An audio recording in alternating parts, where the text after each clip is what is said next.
As sir ने खुद बोला है कि B ready with the money, उसका मतलब समझ जाने का कि बहुत नजदीक है। बाद में भागम दौड़ी नहीं करने से अच्छा जो भी है, मैं मल्टीपल आईडीज लिया तो आपका जो बेस आईडी, आपका मेन आईडी है, कम से कम उसका टॉपअप करने का लिए आप रेडी हो। अभी आपका क्वेश्चन होगा सर अमाउंट ही नहीं मालूम तो कैसा रेडी होएगा।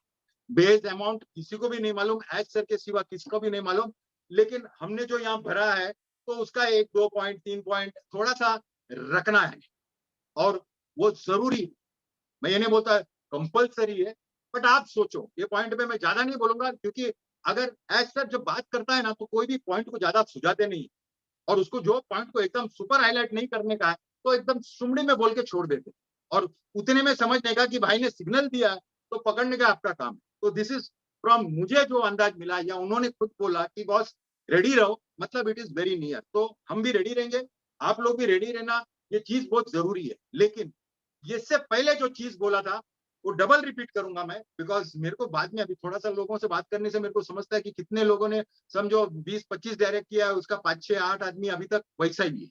मतलब ये 8 आदमी का फ्यूचर बहुत जबरदस्त होने वाला है, उसको शायद नहीं मालूम है, तो हम लोग को दिखाना बहुत जरूरी है, हमको बताना बहुत जरूरी है। अगर फोन नहीं उठाता है, फोन बंद है, तो ईमेल में मेल करके डाल दो, ताकि अगर 3 महीने के बाद गलती से उसने फोन करेगा और बोलेगा अला तुम्हारा वजह से मैं ये वो, उसको बोल तेरा फोन बंद था, मैंने मैसेज भेजा था और ये ले ईमेल का प्रूफ, मैंने ईमेल डाला था। इतना काम तो आप कर सकते हो, मुझे मालूम है। और वो ईमेल में भी स्ट्रिक्टली वार्निंग वार्निंग कुछ बड़ा से लिख के डालो, ताकि वो ईमेल देखे तो आपको कॉल करे। बहुत लोगों का नंबर चेंज हुआ है, और नंबर चेंज हुआ तो फिर कांटेक्ट नहीं है, तो इमीडिएटली मेल डालो। हमारे पास भी नहीं है, उसके पास भी नहीं है, मेल डालेगा तो बाई चांस सब कुछ घूम जाता है, लेकिन मेल कभी कभी खोल देता है, तो उसमें मेल में अगर देखेगा तो वो रिवर्ट हो जाएगा। सो प्लीज ये पॉइंट को मैं बार बार इसलिए बोल रहा हूँ, क्योंकि मुझे ऐसा लगता है अगर आपने मेहनत किया है और मेहनत करके इतने सारे लोगों को अंदर लिया है सिस्टम में, और वही लोग जो पूरा काम हो गया, बिल्डिंग रेडी है, तुमने पूरा बिल्डिंग बनाने का जो पैसा है वो दे दिया है, अभी खाली अंदर फर्नीचर लगाने का जो पैसा देने का, और फ्लैट आपका है, समझो मैं क्या बोल रहा हूँ, वो फ्लैट का वैल्यू क्या है, और आप उसको छोड़ देगा क्योंकि वो बोल रहा है कि फर्नीचर खरीदना पड़ेगा, बिकॉज दैट इज सेंसलेस। तो लोगों को आपको बताना बहुत जरूरी है, इंपॉर्टेंट पॉइंट है। उसका स्टेप भी कुछ नहीं, ऊपर बिकम एन एफिलिएट को क्लिक कर दिया, वो कार्यक्रम किया, साइन किया, उसके बाद सीधा अपने को एक प्रोडक्ट है उसका 15 डे का ट्रायल चालू किया। तो बहुत जन लेट चालू करेगा तो लेट होगा। फॉर एग्जाम्पल उसने 2 महीने के बाद उसने एक्सेप्ट किया और वो कार्यक्रम किया, तो 2 महीने के बाद उसको इनकम आएगा। तो ये बात हम लोग वो अपना सुनेगा नहीं, कोई कोई तो एकदम सुनता ही नहीं है, अरे भाई मेरा काम है, मैं बिजी हूँ यार, मेरा ये चल रहा है, अच्छा मेरा वो चल रहा है, मैं अभी इधर फोकस नहीं करूंगा, बिकॉज उसके माइंड में ये एक्सपेक्टेशन है कि मेरे को यहाँ पर भी काम करना पड़ेगा, ऐसा कोई सिस्टम नहीं है। बट यहाँ पर उसने जो मेजर काम करने का था, जो फाउंडर्स को काम करने का था, वो कार्यक्रम कर दिया है। तो हमको ट्राई करना है from our side as the blesser that we should at least reach them. उसके बाद भी वो ना बोलेगा तो अभी ऊपर वाला कुछ नहीं कर सकता है, अपन उसका नसीब में वो नहीं है इतना बड़ा चीज, तो जाने दो, अभी उसके साथ किया। लेकिन आपने अगर ट्राई नहीं किया, ट्राई तो आप किए होंगे, आपने अगर फुल ट्राई नहीं किया, आपका बेस्ट नहीं दिया, ये चांस अभी देना है। बाद में अंदर आने के बाद तो वो खुद समझ जाएगा, खुद कर लेगा।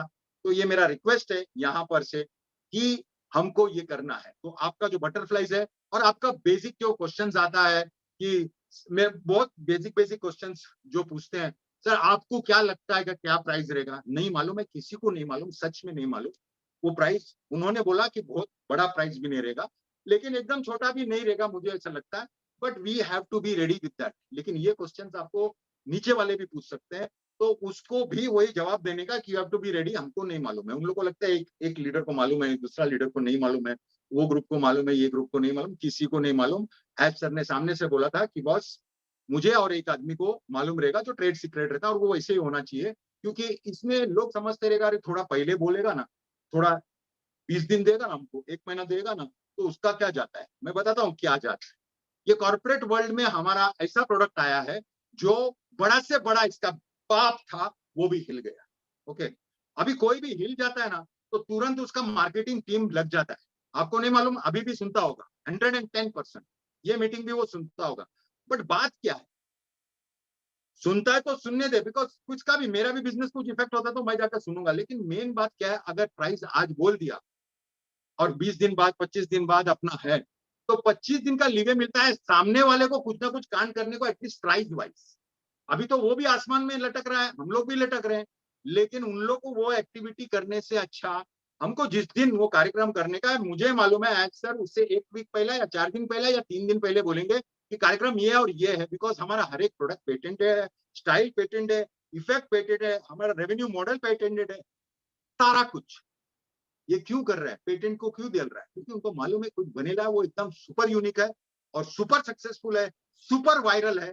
तो हमको थोड़ा सा ना कॉर्पोरेट स्टाइल में सोच के अगर उन लोग कुछ डिसीजन ले रहे हैं तो ये हमारा भी एक थोड़ा पार्ट बनता है कि हम लोग उसका साथ रहे। लॉजिक बहुत जरूरी पड़ता है, क्यों? क्योंकि पहले तो बोलता था हाय भाई इसको क्या पड़ रहा है, और 2 महीना 6 महीना खींच लो, धनाधन डॉलर ले लो, धनाधन 100 डॉलर ले लो और उसका काम तो हो गया। लेकिन अभी कोई नहीं बोलता, अभी इतने महीने से बंद है, रेवेन्यू वहां से नहीं आ रहा है, कोई नहीं बोल रहा। हमको वो नहीं देखने का है कि कौन क्या बोल रहा है, बट थोड़ा सा हमको कंपनी जो डिसीजन लेती है या कंपनी के बैक ऑफिस से जो इन्फॉर्मेशन मिलता है वही राइट और ऑथेंटिक रहता है। क्योंकि अभी मैं भी यहाँ पर कुछ बोल दूं या कोई भी लीडर यहाँ पर कुछ बोल दे, वो लीडर का स्टेटमेंट या वो लीडर का वो कुछ ना कुछ वो लिखा कि भाई अभी एप्पल आ जाएगा, मतलब ये वैसा एप्पल आएगा, ये मतलब ये बात को उन लोग ऐसे बड़े बनाते हैं, उसको ऐसे साइन लगाते हैं, उसको बॉर्डर लगाते हैं और मार्केट में डाल देते हैं। इसमें क्या होता है मैं बोलता हूँ कि खुशी तो होता है कि वाह वाह टाइम, लेकिन वो टाइम निकल जाता है ना, तभी 60% लोग ठास ठूस होता है और उसमें 40% लोग दुखी हो जाता है। 20% लोग क्या है इन लोग का फालतू गिरे, अभी बोला था कौन बोला, बैक ऑफिस में बोला था? नहीं तो कुछ नहीं, दिनेश कोटियन बोला होगा, एडी शुक्ला बोला होगा, जस्सी बोला रहेगा, जस्सी सर बोला रहेगा, डिलन सर बोला रहेगा, कोई भी हम लोग जो बोलते हैं उसमें कोई ना कोई स्टेटमेंट निकल जाता है, वो कभी भी नहीं होता। वो वैसे तो वहां पर भी अगर मार्टी सर बोला ये वो, थोड़ा बहुत तो गेसिंग होता है, थोड़ा बहुत ऐसा लगता है, जो अंदर का फीलिंग होता है वो हम लोग बोलते हैं, बट बैक ऑफिस में जो होता है वो होता है।